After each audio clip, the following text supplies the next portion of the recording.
Sahabat yang dimuliakan Allah Subhanahu wa Ta'ala, keadaan diri manusia kerap kali tidak stabil. Terkadang senang, sedih, bahagia, kecewa, marah, dan lain sebagainya. Ini semua bisa disebabkan karena berbagai hal. Kecewa, sedih, dan marah datang karena seringkali kita terlalu banyak berharap kepada manusia. Padahal manusia bukanlah tempat untuk menggantungkan harapan. Manusia penuh dengan kekurangan. Alkisah Nabi Yunus kecewa dan marah kepada kaumnya. Ia lalu pergi dari rumahnya dan dari kaumnya. Ia lalu naik kapal yang penuh dengan muatan. Di tengah laut diadakan undian untuk pengurangan muatan. Nabi Yunus pun terundi untuk dilempar ke tengah lautan dan ditelan ikan yang besar. Quran Surat As-Saffat ayat 139-142.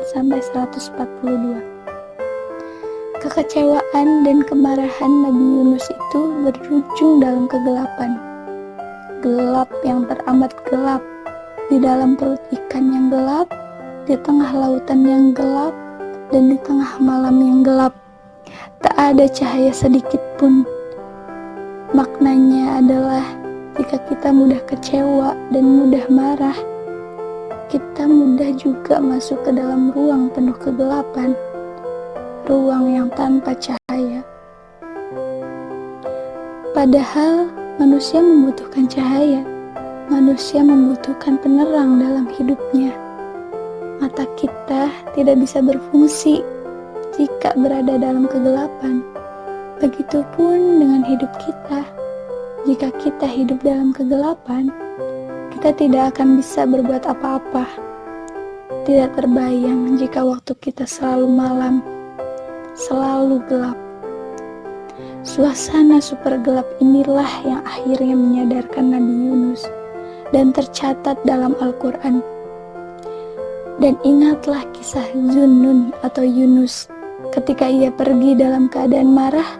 Lalu ia menyangka bahwa kami tidak akan mempersempitnya atau menyulitkannya. Maka ia menyeru dalam keadaan yang sangat gelap bahwa tidak ada Tuhan selain Engkau. Maha suci Engkau, sesungguhnya aku adalah termasuk orang-orang yang zalim. Quran Surat Al-Anbiya ayat 87. Kesadaran Nabi Yunus ini membuka kesulitan menjadi kemudahan.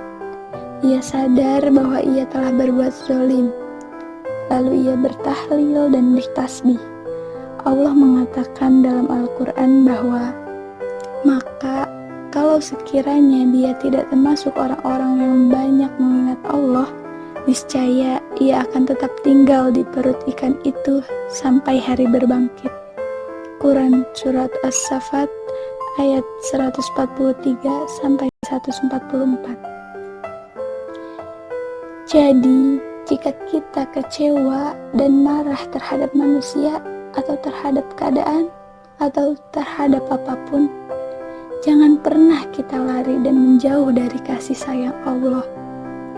Jangan pernah kita melupakan Allah, sebab pintu maaf dan pintu ampunan selalu terbuka bagi siapa saja yang mau mendekat kepada Allah, yang selalu siap menerima hambanya ketika hamba itu bersujud dan bersimpuh kepadanya.